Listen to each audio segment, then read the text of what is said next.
Perfect.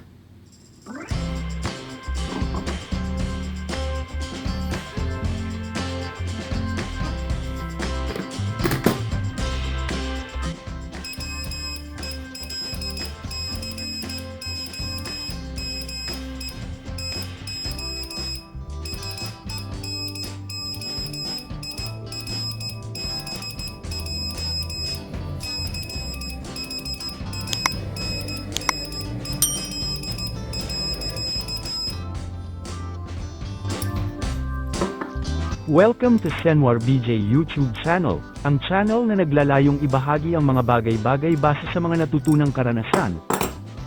Kung hilig mo ang mag-DIY, para sa iyo ang channel na ito. Ang ating ibabahagi ngayon ay kung paano magpalit ng luma o tumatagas na shower valve.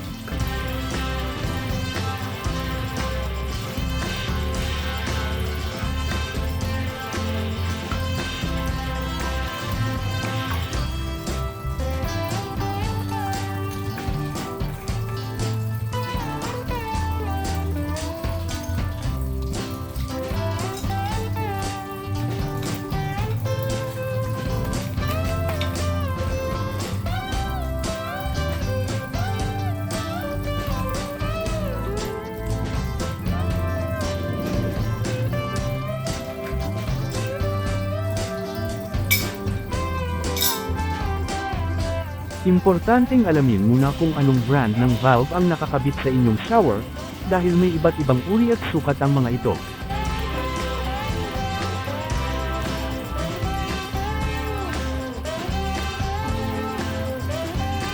Kagaya dito sa naranasan ko, nagbaka sakali akong umorder online ng price tester shower valve dahil kamukha ito sa picture. Ngunit nang dumating ay mali dahil hindi tama ang size ng thread. Bagamat ang luma at ang bago ay parehong may markang 1/2, subalit kapag ito ay sinukat sa caliper, ang lumang valve ay may thread na 20mm lamang, kumpara sa dumating na 22mm. Ngayon, kung sakaling walang makitang marka ng brand sa inyong lumang valve, maaring dalhin mismo ito sa mga tindahan upang gawing sample. Pwede rin muna kayong gumamit ng mga lumang valve, kagaya nito na may parehong sukat ng thread, upang pansamantalang sarahan ang butas, habang dala-dala nyo ang lumang valve para gawing sample sa mga tindahan. Sa naranasan ko sa bagay na ito, dinala ko ang sample sa mga hardware store ngunit walang available dahil na rin siguro sa sobrang kalumaan nito. Subalit malaking bagay ang naibahagi nilang kaalaman sa akin dahil nasabi nila na ang brand na ipinakita ko ay WD shower valve. Naging madali na lang para sa akin ang hanapin ang brand na WD shower valve sa mga online store. At ito na nga ang dumating WD shower valve. Eksakto ang sukat ng thread na 20mm. Perfect.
At ito na ngayon ang ating bagong shower valve.